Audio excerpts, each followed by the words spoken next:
Have you ever wondered what it feels like to step into a place where tradition still runs as strong as the river that cuts through it? Where beauty isn't just in the landscapes, but in the people themselves, and where hidden rules shape daily life in ways that would surprise almost anyone. Welcome to Uganda, a country that many outsiders think they know, but very few actually understand. This is not just another African country on the map. Uganda is a land where wild culture beats like a drum at every gathering, where women are praised for their natural beauty and resilience, and where taboos exist that will leave you questioning how different societies can see the same world so differently. These three things, culture, women, and taboos, are not just words here. They are realities that define how Ugandans live, laugh, love, and sometimes struggle. But let me ask you something. When you hear Uganda, what comes to your mind first? For many people, it's the idea of safaris, gorillas, or maybe a few headlines about politics. Yet, the real life of Ugandans goes far beyond that. Did you know that Uganda has more than 50 different ethnic groups, each with its own traditions, dances, foods, and unwritten rules? That means stepping into one region can feel completely different from another, even though it's the same country. That SYES, often called the Pearl of Africa, not only for its green hills and lakes, but for the richness of its culture. Now, let's talk about beauty. Uganda is home to women often described as some of the most striking and graceful in Africa. But it's not just about looks. Their strength, their role in communities, and their ability to balance modern life with traditional expectations make them central to the Ugandan story. From running households to leading businesses, women here are the backbone of society. Still, they live in a world shaped by customs and silent rules that can surprise anyone visiting for the first time.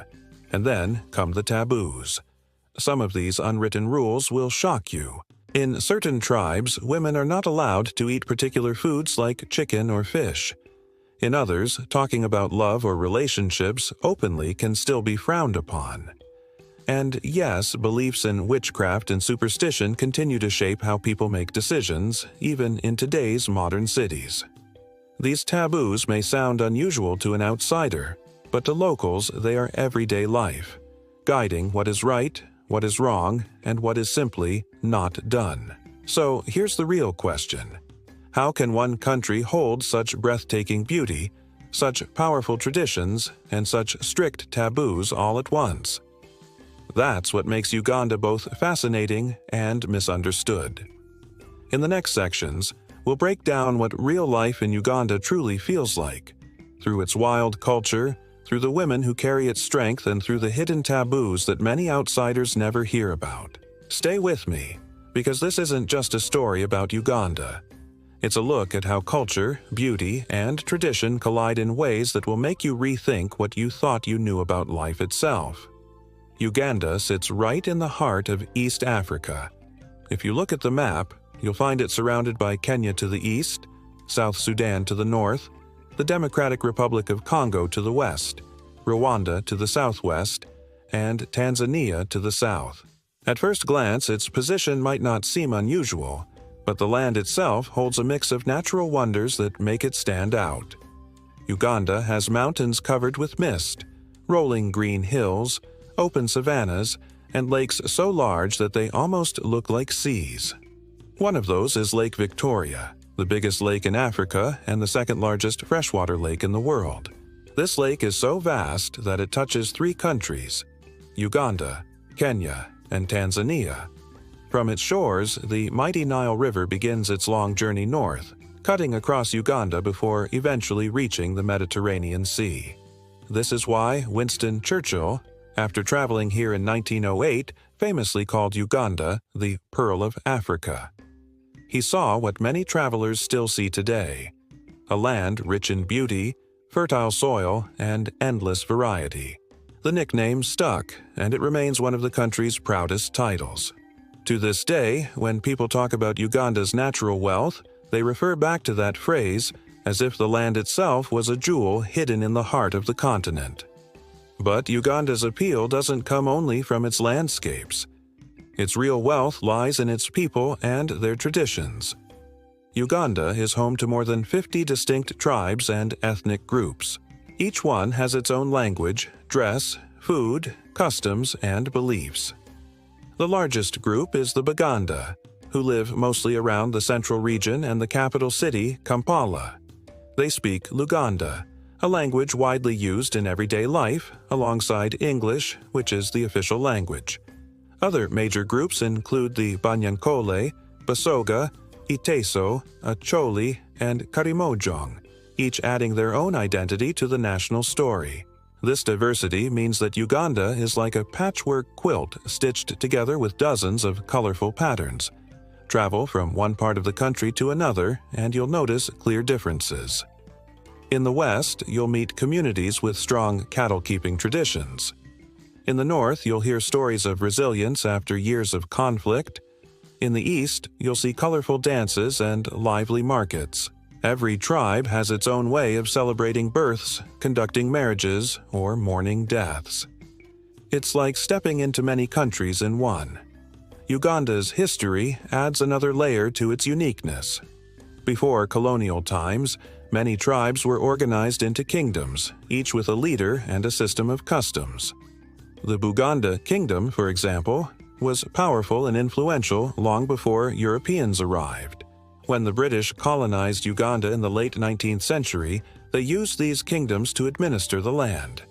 Independence came in 1962, but the years that followed were not easy. Political instability, especially during the rule of Idi Amin in the 1970s, left deep scars. Yet, despite those struggles, Ugandans are known for their resilience, their ability to rebuild, and their strong sense of community. Nature also plays a big role in everyday life. Uganda has 2 rainy seasons and 2 dry seasons, which makes the land incredibly fertile. That's why agriculture is still the backbone of the economy. Drive through the countryside and you'll see fields of matoke, plantain bananas, coffee, maize, and beans. The country is one of Africa's top producers of coffee, and many families depend on farming for survival. This close link to the land is part of what shapes culture here. Food, ceremonies, and even taboos are often tied to farming and livestock. Uganda also has a unique rhythm in daily life. In the capital city, Kampala, the streets are alive with energy. Cars, boda-bodas, motorbike taxis, traders selling everything from clothes to roasted maize, and music blasting from shops. But step outside the city and you'll find a calmer, slower pace, where people greet neighbors by name and share what little they have. It's a country of contrasts, where modern technology sits alongside age-old customs. This balance between old and new is what makes Uganda so fascinating. One moment you can be in a modern office in Kampala, and the next you might find yourself in a rural village where traditions have not changed for generations. Outsiders often find this mix surprising. On the surface, Uganda appears full of beauty: mountains, lakes, wildlife, and welcoming people. But behind this beauty lies a culture that surprises outsiders, with traditions, rules, and taboos that shape life in ways few expect. And that's where the real story begins. When people talk about Uganda's culture, the first thing that comes to mind is how colorful and diverse it is. With more than 50 tribes, each group has its own way of living, its own traditions, and its own sense of identity. What makes it even more interesting is that many of these customs are still alive today. They are not just old stories from history books. They are part of everyday life. If you want to understand Uganda, you have to understand how these traditions shape the people. Let's start with marriage customs. In Uganda, marriage is not just a union between 2 people. It is a bond between 2 families, sometimes even 2 clans. Among many tribes, the process of marriage includes the payment of a dowry, often in the form of cattle. In fact, in some regions, a man's wealth and status are still measured by how many cows he owns. So, if you think weddings are expensive where you live, imagine having to provide dozens of cows just to get married. And no, we're not talking about cheap cows from the local market. These are often carefully chosen animals, strong and healthy, that show the groom's ability to provide. It doesn't stop at cows. Depending on the tribe, marriage negotiations can also include goats, chickens, bags of sugar, crates of soda, and sometimes even money. It becomes a long ceremony, full of laughter, bargaining, and pride. It may sound funny to outsiders, but for Ugandans, this tradition is deeply meaningful. It is a sign of respect to the bride's family, and it sets the tone for the new couple's life together. Rites of passage are another important part of Ugandan culture. In many tribes, children are not considered fully grown until they go through specific rituals. For boys, this can include initiation ceremonies, and in some communities, circumcision marks the transition from childhood to adulthood. These ceremonies are not small events. They are celebrated with singing, dancing, and community gatherings. For girls, traditions vary, but many cultures have rituals tied to preparing them for womanhood and marriage. These rites remind everyone that growing up is not just a biological process, but a social one, recognized by the whole community. And then comes food, which is a culture all on its own. Uganda's most famous dish is matoke, green plantains that are peeled, steamed, and mashed into a smooth, filling meal. For many Ugandans, matoke is not just food, it is comfort. Meals are not complete without it, and it often sits at the center of family gatherings. Another beloved item is the Rolex. But don't get too excited, it's not the luxury watch. In Uganda, a Rolex is a street food made of a fried egg rolled inside a chapati, flatbread, often with vegetables. It's quick, cheap, and incredibly popular, especially among students and people rushing to work. In fact, the name Rolex comes from rolled eggs. Outsiders often laugh at the thought of people eating a Rolex, but once they taste it, they understand why it's such a big deal. Food traditions also reflect Uganda's farming lifestyle. Fresh fruits, ground nuts, beans, millet, and cassava are common across the country. What surprises many visitors is how much food is shared. In rural areas, if you pass by someone's home, it's normal to be invited to sit down and eat something, even if the family has very little. Food is a sign of hospitality, and refusing it can sometimes be seen as rude. Music, dance, and storytelling form another backbone of culture here.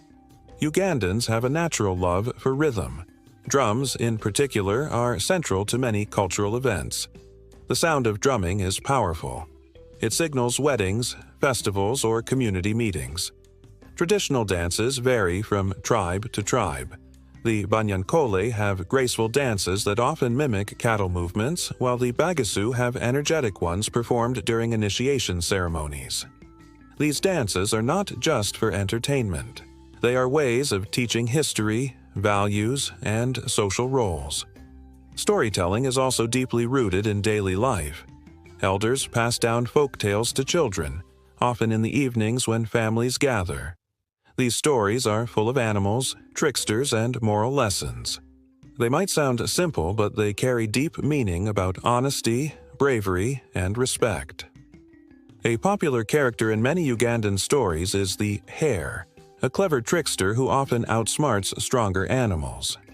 Children grow up with these tales, laughing at the jokes but also learning the lessons. What makes all of this even more fascinating is the contrast between tradition and modern life. In Kampala, you'll see young people glued to their phones, listening to Afrobeat music and dressing in the latest fashion. Yet, when it comes time for a wedding or a funeral, many of those same young people will return to their villages and follow every traditional custom, from dowries to dances.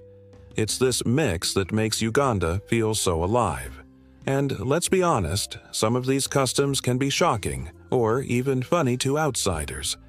The idea of measuring wealth in cows or calling an omelet rolled in bread a Rolex might sound strange at first. But these are the things that make Uganda what it is. A place where tradition and creativity mix, where humor hides in everyday life, and where culture is not just a memory of the past but a living, breathing part of today. Uganda's wild culture is not polished or staged. It is real, raw, and deeply rooted in community. And the more you learn about it, the more you realize that behind the dances, the cows, and the apatis, there is a deeper story. A story of people holding on to their identity in a world that is changing faster than ever. When people talk about Uganda, one topic that always comes up is the women. Ugandan women are often admired not only across Africa but around the world. And it's not hard to see why. They are known for their natural beauty, their grace, and their strong sense of pride in who they are. But beauty here is more than skin deep. It's about the way women carry themselves, the way they hold families together, and the way they contribute to society in almost every space you can think of. Traditionally, women in Uganda have always played central roles in family life. In rural communities, women are often the ones who rise before the sun to prepare food, fetch water, and tend to the children. They manage households with remarkable skill, often balancing multiple responsibilities at once. In many tribes, women are also guardians of culture.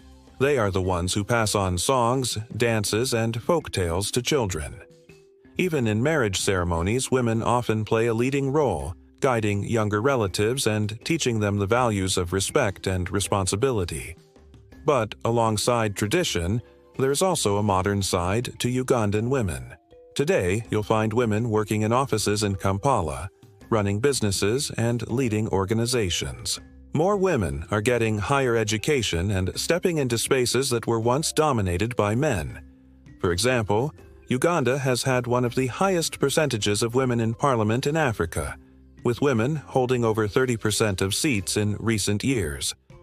That, not just a small number, and the sign of how Ugandan women are claiming their place in leadership. Still, their strength shows most clearly in everyday life. Visit any local market and you'll quickly notice that women are the backbone of trade. They sell fruits, vegetables, clothes, and crafts. They know the prices, they know the customers, and they keep these markets running. In farming communities, women make up the majority of agricultural labor, planting and harvesting crops that feed the nation. Coffee, one of Uganda's biggest exports, often passes through the hard work of women farmers before it reaches the world. Of course, being strong doesn't mean life is easy. Gender roles are still deeply rooted in many parts of Ugandan society. In some communities, women are expected to marry young or to put family duties above personal ambitions. Issues like domestic violence, limited access to resources, and unequal pay still exist. But what's impressive is how Ugandan women face these challenges head-on. Many have formed cooperatives and women's groups to support each other. They save money together, lend to each other, and stand as a network of strength. What makes this all fascinating is the balance between tradition and modernity. A Ugandan woman may wear a traditional dress called a gomesi for a cultural ceremony, then turn around the next day and step into a boardroom in a modern business suit. She may spend her mornings at the farm, her afternoons at a market stall, and her evenings helping her children with homework. This ability to move between worlds is part of what makes Ugandan women so admired. They carry culture while also shaping the future. Now, let's talk about family dynamics with a touch of humor. In Uganda, aunties are often seen as the ultimate relationship advisors. Forget dating apps or online advice columns. Here, if you're struggling with love or marriage, your auntie is the one you go to. They are like the human version of Google for relationships. They know who you should date, who you shouldn't, how much dowry is fair, and even how to settle disagreements in marriage. It can be overwhelming, but it also shows how family plays a big role in personal life. Statistics also reveal the importance of women. According to recent reports, women make up more than 50% of Uganda's population. They also contribute nearly 70% of agricultural labor, even though they own less than 20% of the land. These numbers highlight both their impact and the challenges they face. They are the workers, the caretakers, the leaders, and yet they still push against barriers that limit them. Yet, despite these struggles, Ugandan women remain some of the most joyful and spirited people you'll meet. They laugh loudly, they dance freely, and they celebrate life even in tough conditions. Weddings and cultural gatherings are a perfect example. Women lead the songs, wear vibrant outfits, and set the energy for the event. Their confidence, both in tradition and in modern life, is part of what gives Ugandan culture its spark. What outsiders often find surprising is just how much women hold the country together. While leaders in suits give speeches in parliament and businessmen sign deals in hotels, it is often the women in villages, markets, and schools who keep life moving forward. They may not always get the recognition they deserve, but without them, Uganda would not function the way it does. So, when people admire the beauty of Ugandan women, it's important to remember that beauty here is not only about appearance. It's about strength, resilience, intelligence, and cultural pride. Whether they are in traditional roles, breaking barriers in politics, or managing small businesses, Ugandan women represent the heart of their society. And as much as the world admires their beauty, it is their strength that truly defines them. Every culture has its unwritten rules, things that are so normal to the people who live there, but so surprising to outsiders. In Uganda, these rules come in the form of taboos. Some are harmless and even funny, while others are serious and deeply respected. They touch almost every part of life: marriage, food, family, and even spirituality. To truly understand real life in Uganda, you need to look beyond the dances and smiles and see how these taboos quietly guide daily decisions. Let's start with marriage restrictions. In Uganda, marriage is not simply about love between two people. It's a union that connects families, clans, and sometimes even entire communities. Because of this, there are strong taboos about who you can and cannot marry. In the Buganda Kingdom, for example, people belonging to the same clan are strictly forbidden from marrying each other, even if they are not blood relatives. Clans are treated like extended families, and marrying within your clan is seen as incest, even if no close family ties exist. Outsiders might think, well, just marry whoever you love.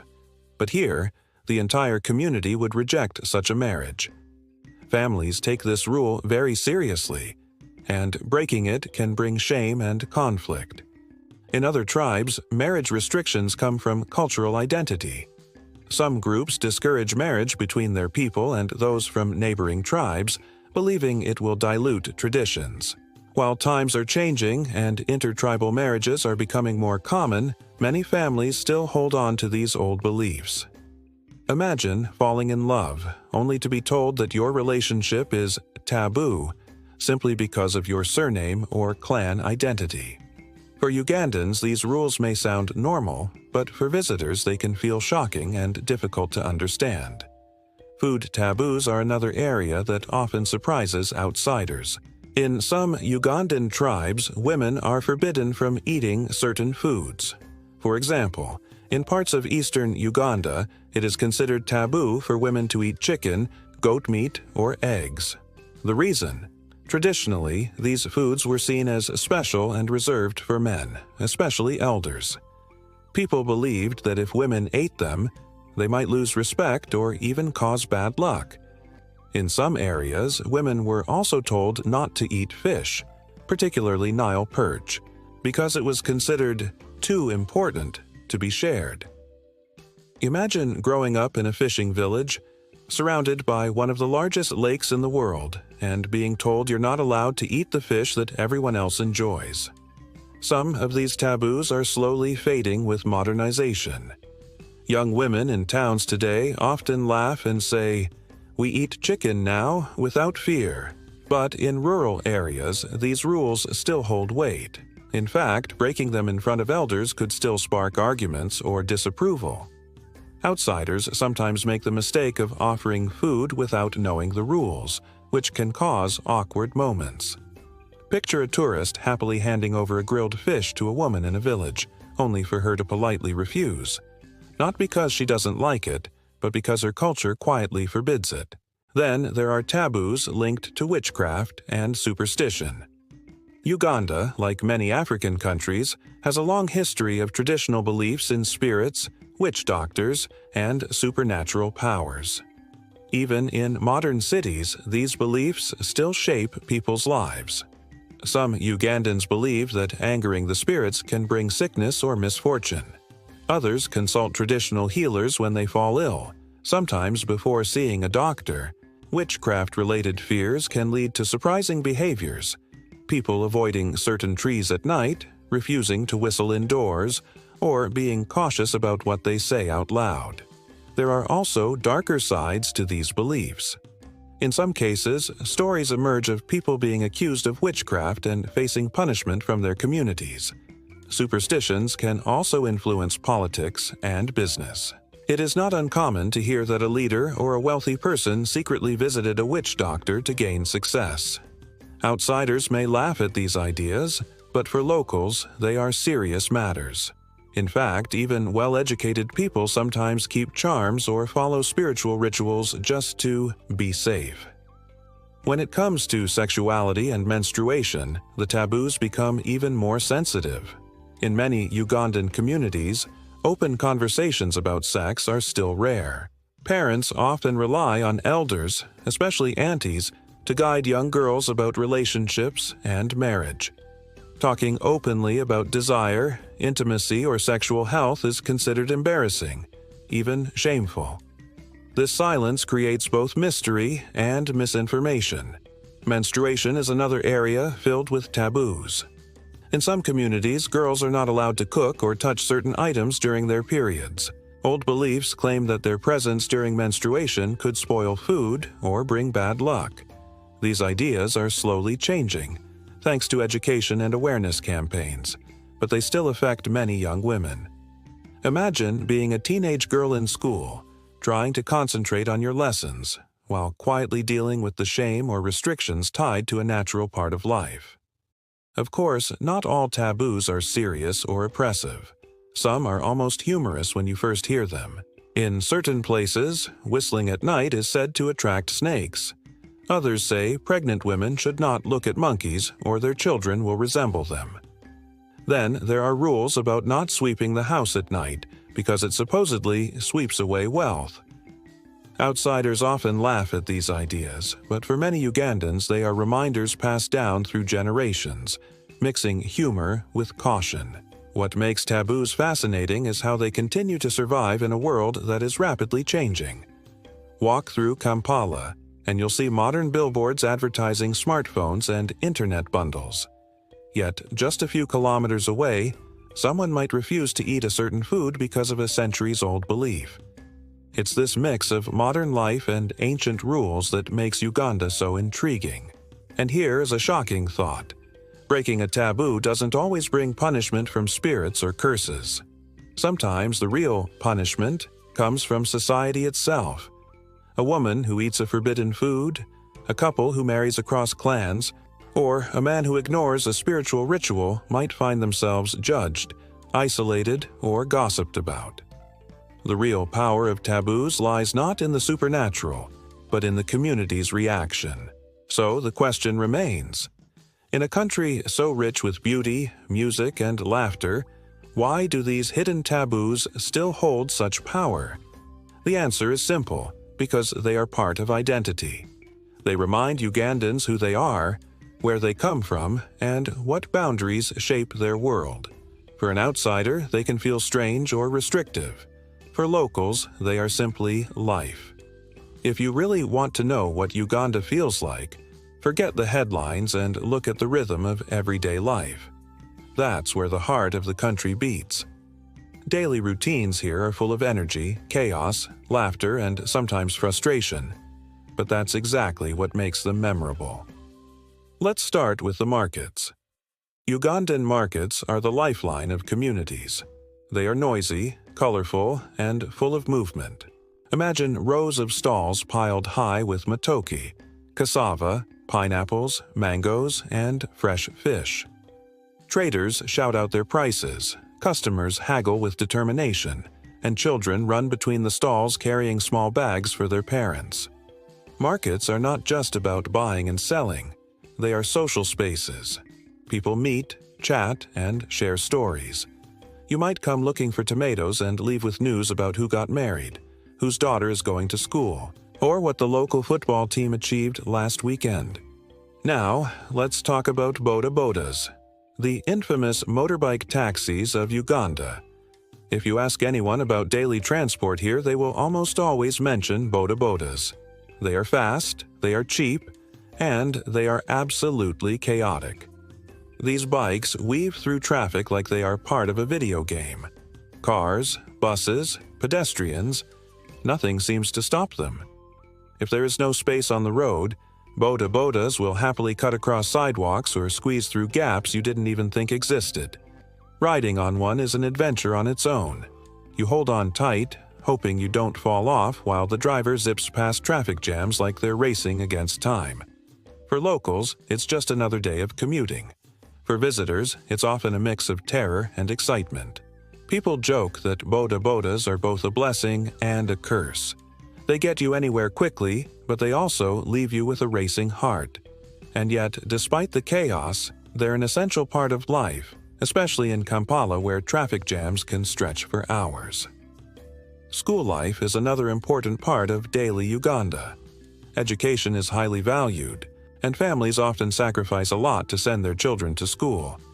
In rural areas, children sometimes walk long distances every morning, carrying their books in plastic bags or balancing them on their heads. In cities, school uniforms brighten the streets, with groups of students laughing and walking together. Education is seen as the ticket to a better life, and parents push their children to study hard, even if it means making financial sacrifices. The pride of seeing a child graduate is one of the strongest joys for a Ugandan family. But daily life is not only about work, school, and transport. It's also about family bonds. Ugandan families are usually large and extended. It's common to find grandparents, parents, children, cousins, and sometimes even neighbors all living under one roof or in nearby houses. Meals are often shared, and celebrations are big community events. Family members rely on each other for support, whether it's taking care of children, farming together, or pooling money to solve a problem. This sense of community creates a lot of laughter, even in hard times. Ugandans are known for their humor and ability to make jokes out of almost anything. Sit in a taxi, stand in a market, or wait at a boda boda stage, and you'll hear someone cracking a joke that gets everyone laughing. This humor is part of what makes people resilient. Even when facing poverty or hardship, laughter keeps spirits alive. Now let's touch on the cost of living, because this often surprises outsiders. Compared to Western countries, Uganda can feel very affordable. A full meal of matoke beans and vegetables in a local eatery might cost less than a single cup of coffee in New York or London. Fresh fruits are abundant and cheap. Pineapples and mangoes are sold on almost every street. Transport by boda boda is far cheaper than taxis in most big cities, though the ride comes with a free adrenaline rush. Of course, not everything is cheap. Imported goods, electronics, and luxury items can be surprisingly expensive. But for daily essentials, Uganda is far more affordable than many parts of the world. The contrast between affordability and hardship is part of the Ugandan story. A family might share laughter over a cheap street-side Rolex for breakfast, but the same family could be struggling to pay school fees or medical bills. Life here is not easy, but it is lived fully. The resilience comes from community, from humor, and from the belief that tomorrow might be better than today. So, if you were to walk through Uganda's everyday life, you would see both chaos and charm. You would hear the shouts of market vendors, the roaring of boda bodas, the chatter of school children, and the laughter of families. You would also notice the struggles, the long commutes, the tough jobs, and the sacrifices people make. And yet, through it all, life goes on with a spirit that refuses to break. That's what makes Uganda's everyday life so unforgettable. It's real, it's raw, and it's filled with both challenges and joy. Uganda is often described as a place of contrasts, and nowhere is this more visible than in the difference between modern Kampala and rural life. Walk through the capital city, and you'll see tall buildings, shopping malls, buzzing nightlife, and busy offices. Young people dressed in stylish outfits carry smartphones, browsing social media, and streaming music. Cafes serve cappuccinos, fast food chains are opening up, and traffic jams are as frustrating as in any big city. Kampala feels like a modern African hub, full of ambition and energy. But step just a few hours outside the city, and the picture changes. Rural life is still the backbone of Uganda. In villages, homes are built with bricks or mud, and life revolves around farming. Families rise early to tend to crops, collect water, or care for animals. Electricity may not be available everywhere, and in some areas, people still rely on lamps or firewood. Life here is slower, calmer, and deeply tied to tradition. The contrast between a nightclub in Kampala playing Afrobeat at full volume and a quiet rural evening where elders tell folktales by firelight is striking. Yet, both are equally Ugandan. One of the clearest signs of transformation is music. Uganda's Afrobeat scene has exploded in recent years, with stars like Eddie Kenzo and Sheba Karungi putting the country on the global map. Eddie Kenzo's Sitya Loss, featuring children dancing joyfully, went viral and made him an international name. His success is a source of pride for Ugandans, showing how local talent can shine worldwide. Sheba, on the other hand, represents a bold and fearless modern Ugandan woman. Her music, fashion, and confidence inspire many young people, especially women, who see her as proof that tradition and modernity can mix. Music festivals in Kampala now attract huge crowds, blending traditional drums with electronic beats. For young Ugandans, Afrobeat is more than entertainment. It's a cultural expression of who they are today. Technology is another sign of change. Smartphones are everywhere, even in rural areas. Mobile money services like MTN Mobile Money and Airtel Money have transformed the economy, allowing people to send and receive money without needing a bank account. Farmers in villages can now sell their produce and get paid instantly through their phones. Students in schools use the internet to learn subjects that once seemed out of reach. And young entrepreneurs are using social media to market businesses, from fashion brands to small restaurants.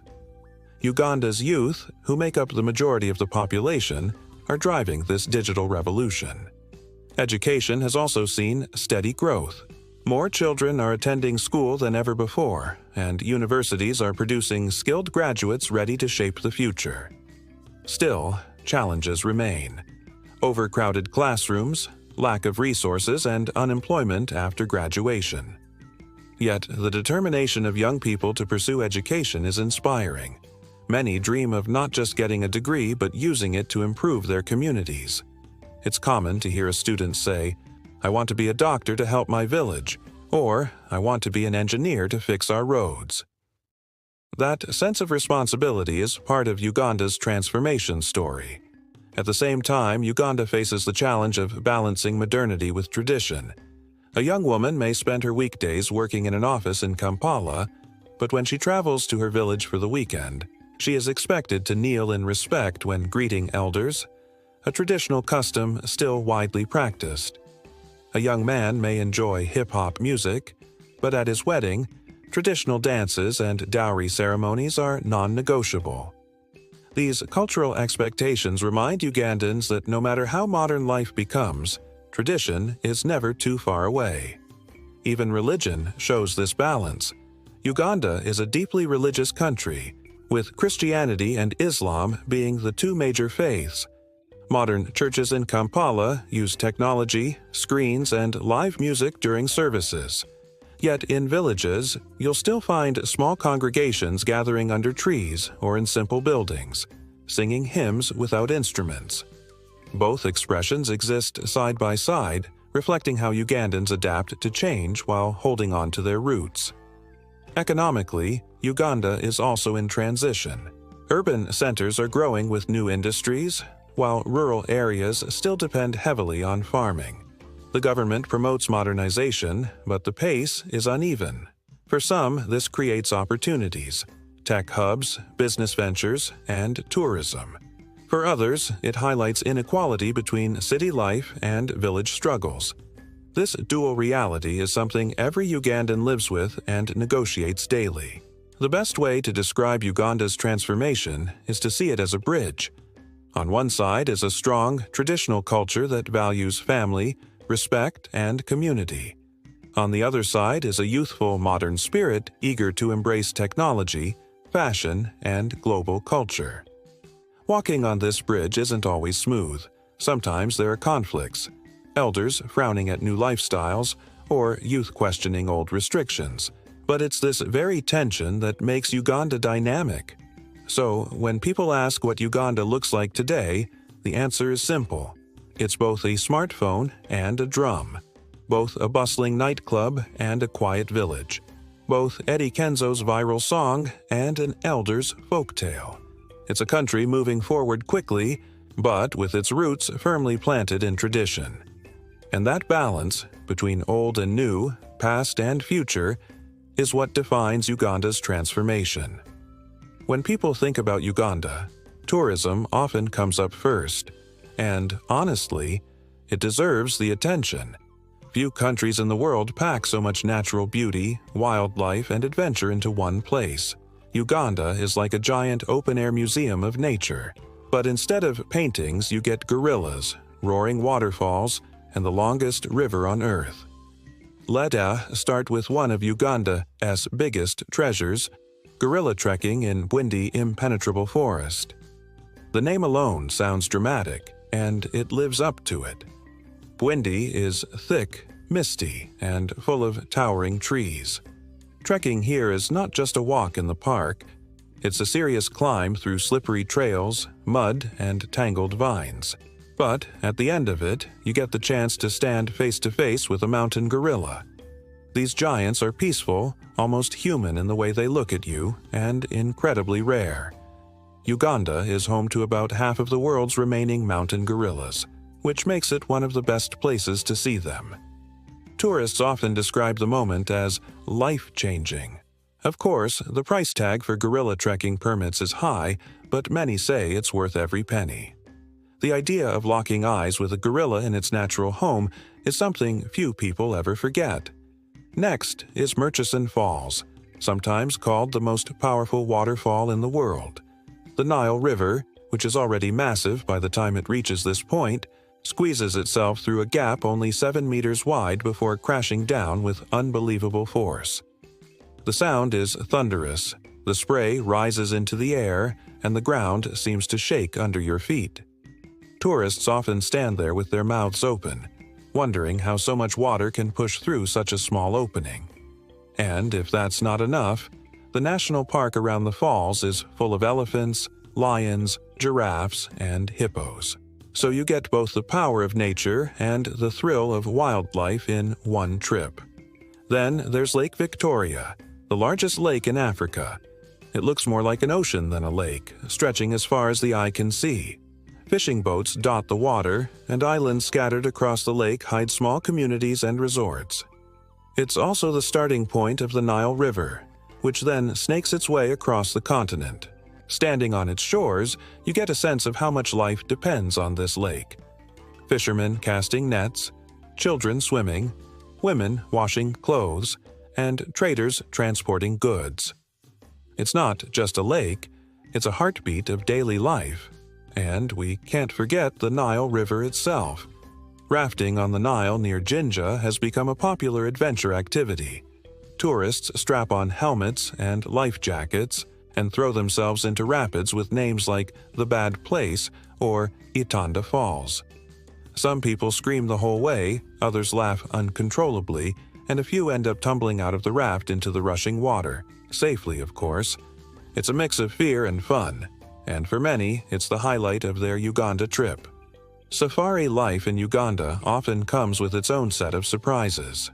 While Kenya and Tanzania usually get the spotlight for safaris, Uganda offers a quieter, less crowded experience. In parks like Queen Elizabeth National Park, you can spot tree-climbing lions. Yes, lions that laze around on branches like oversized house cats. Visitors sometimes find this hard to believe until they actually see it. Then there are the herds of elephants, buffalo, and antelope moving across the savannah. Birdwatchers also go wild here because Uganda has over 1,000 bird species. Some tourists even say that Uganda is Africa's best-kept safari secret, because you get the same big animals without the overwhelming tourist crowds. But tourism in Uganda also comes with funny culture shock moments. Many visitors expect polished resorts and smooth roads everywhere, only to find themselves bouncing in jeeps on rough, dusty paths. Others think a safari is all luxury, then discover that monkeys have no respect for privacy. They will happily steal food right off your table. One story often shared is of tourists who left their snacks in the car during a game drive, only to return and find baboons inside helping themselves like it was a buffet. Another shock comes from daily Ugandan hospitality. Tourists are sometimes surprised at how welcoming locals are. Imagine stopping to ask for directions, and instead of a quick answer, someone insists on walking with you the whole way, chatting, laughing, and sometimes even inviting you to their home for a meal. It's heartwarming, but for visitors used to rushed city life, it can be a surprise. What makes Uganda's tourism special is that it offers both raw adventure and genuine human connection. You can trek gorillas one day, raft the Nile the next, and spend an evening in a village listening to drums and laughter. It's not just about ticking off tourist attractions. It's about feeling the rhythm of life in a place that blends wild nature with warm people. So yes, Uganda is home to gorillas, waterfalls, lakes, and safaris. But it's also home to stories of tourists who lost their sandwiches to baboons, of rafters who screamed their lungs out on the Nile, and of travelers who left not just with photos, but with friendships. Tourism here is not polished perfection. It's real, adventurous, and sometimes unpredictable.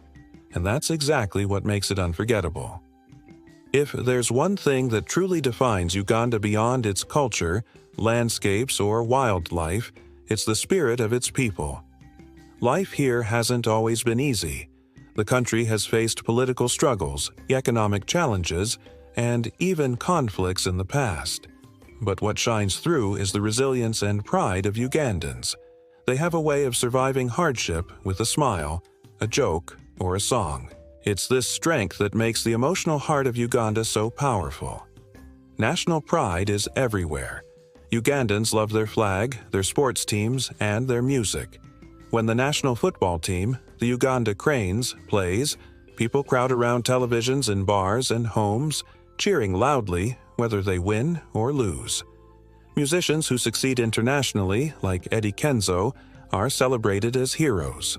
Even small achievements like a student graduating or a farmer harvesting a good crop are met with pride that radiates through families and communities. And then there is laughter, one of the strongest forces holding Uganda together. Humor runs deep in Ugandan culture. Even in tough situations, people find something to laugh about. A boda driver stuck in traffic will make a joke about politicians. A market trader short on sales will laugh about their own misfortune before trying again the next day. This constant flow of humor keeps people going, reminding everyone that no matter how heavy life feels, joy is never too far away. To outsiders, it can be surprising how Ugandans handle hardship with such positivity. Imagine losing power in your home for the third night in a row. Many of us would get frustrated or even angry.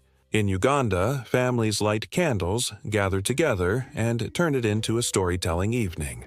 Compare that to a city where everyone hides in their separate rooms staring at their screens. In Uganda, hardship often becomes an opportunity for togetherness. Stories of transformation make this even clearer. There are countless examples of Ugandans who have overcome difficulties to create better lives. Take the story of women's savings groups. In rural areas, many women once had no access to banks or loans. So they created their own groups, pooling small amounts of money each week. Over time, these funds helped women pay school fees, start businesses, or buy livestock. What began as a survival tactic turned into a system of empowerment. Another example is the rise of youth innovation. Young Ugandans are using technology and creativity to solve problems in their communities. Some design apps to connect farmers with markets. Others use social media to promote local art or organize social causes. These small but powerful acts of transformation show how pride, resilience, and determination are deeply woven into Ugandan life. The emotional heart of Uganda is not about pretending life is perfect. It's about facing difficulties with strength, finding reasons to laugh, and holding on to hope. It's about knowing that no matter how hard yesterday was, today can still be filled with music, family, and pride. And in that sense, Ugandans remind us of something universal. Life is less about what happens to us and more about how we choose to face it. So, what does real life in Uganda look like? It's not just the gorillas in Bwindi, the roar of Murchison Falls, or the Nile snaking across the land. It is not just the bright colors of Kampala, markets, or the quiet evenings in rural villages. Real life in Uganda is a mixture of wild culture, beautiful women, and hidden taboos. The very themes we followed from the beginning. Each one is a thread in a much larger story. The culture is alive, passed on in weddings with cattle dowries, in dances that echo through the night, and in folk tales told under the stars. It's wild because it refuses to fade, even as modern life pushes forward. It is this culture that gives Uganda its rhythm and its identity. The women of Uganda are admired worldwide, not only for their beauty, but for their strength. They are the backbone of households, the lifeblood of markets, and increasingly, the leaders in politics and business. They carry tradition in one hand and ambition in the other. Their stories remind us that beauty is not just about appearance. It's about resilience, laughter, and courage in the face of challenges. And then, the taboos. Those unwritten rules that shape life in ways outsiders might find surprising. Whether it's food women are forbidden to eat, marriages that are restricted by clan, or beliefs in spirits and superstitions, these taboos are part of the invisible fabric that holds Ugandan society together. They may seem strange, but they give meaning and structure to daily life. Taken together, these three parts create a portrait of Uganda that is raw, real, and unforgettable. It's a country where modernity and tradition live side by side, where laughter coexists with hardship, and where pride shines through every challenge. Uganda may not always fit neatly into the image outsiders expect, but that's exactly what makes it so powerful. So here's the thought I want to leave you with. If you were standing here in the middle of it all, surrounded by the beauty, the traditions, and the taboos, how would you see Uganda? Would you focus on the rules and the differences, or would you see the joy, the pride, and the humanity that ties it all together? Because that's the real test. Uganda forces you to think, to compare, and to question. It asks you to see beyond the stereotypes and recognize the richness of life in all its forms. And maybe, in doing so, it also teaches you something about your own world, the taboos, traditions, and strengths that shape your life too. Uganda is raw, beautiful, and unforgettable. And now the question is yours. If you had the chance to experience it for yourself, what part would move you the most? The wild culture, the strength of the women, or the hidden taboos that quietly shape daily life? Share your thoughts in the comments because that's where the real conversation begins.